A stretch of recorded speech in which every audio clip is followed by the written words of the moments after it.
कबूल तुझो मोहल थला भया तो और सवारन जी मिट्री मां तू खुश नहीं न बाबा साईं मां भला ना खुश छो हूंदुसि अबो वॾो वेठो आहे अब तव्हां बि त मालिक आहियो चाचो उर्स बि त ॿियो कोन्हे बाक़ी कहिड़ी ॻाल्हि जे करे ईअं लांछो थो लॻी बचल खान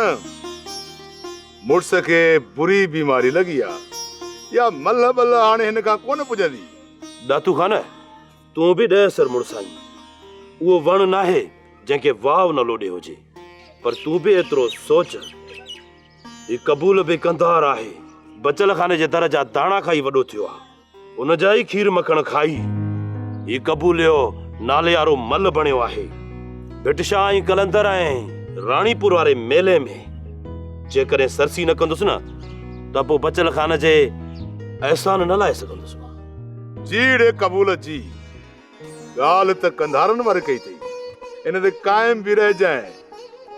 ईअं न त तिरकण में तिरकी पिया ऐं धोबण में गोॾनि ताईं गपजी वञे इहा ख़बर त भिटदणी जे मेले में पवंदई तूं मूंसां गॾियो हलजांइ तूं रुगो गणी थो वञजांइ त मां केतिरनि पालवाननि खे ॾंदड़ थो विझां ॿाहिनि मां ठका ॿुधंदे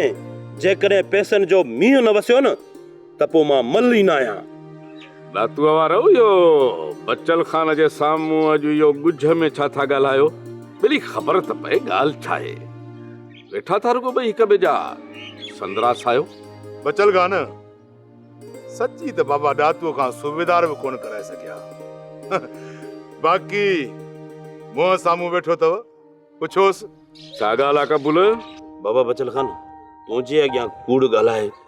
नमक हरामी कोन कंदुसि न कबूल खे क़यामतकारी करणी आहे मड़ई तुंहिंजा भुगल छेला ऐं खीर मखण आहिनि जंहिं हिक छोकिरीअ खे बाबा साईं छितो करे विधो आहे हाँ दातू बाबा इहा ॻाल्हि आहे बिल्कुल बचल खान बाबा ही आ कोरो ठिकर इन का गुजारत ही मुंह भंजनी निमास भली ॻाल्हि कई अथव मां बि भूरल सां वाइदो करे वेठो आहियां त कबूल पढ़ाए ॾींदोसांइ भला ॿुधो त छोकिरी राज जी आहे हा बाबा साईं राज जी आहे पर मां काल खां दगी मटे वियो आहियां बाबल साईं ॿी घिटीअ खां लंघंदो आहियां लॼ खां बाबा कबूल लॼ न कर मूंखे ॿुधाए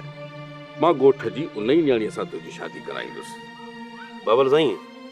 वॾो ई लातू जे साम्हूं कोन ॿुधाईंदुसि इहा सुठी ॻाल्हि कोन्हे का बाबा साईं कहिड़ो राज साम्हूं इज़त जा पखिया उॾेड़िया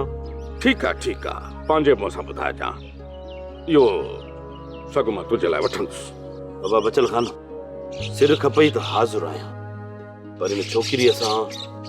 शादी कोन कंदुसि छो बचल खान इहो पोइ पुछजांइ पर न इहो हाणे ॿुधी छॾ जेका छोकिरी मां पीउ ऐं भाइरनि जी इज़त खां अखियूं ॿूटे सघे थी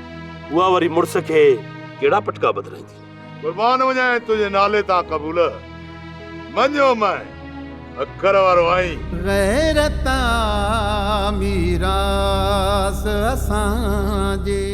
सब्सक्राइब कयो असांजो official YouTube channel Singh TV HD drama ऐं वधीक अपडेट लाइ बेल आइकन खे क्लिक करियो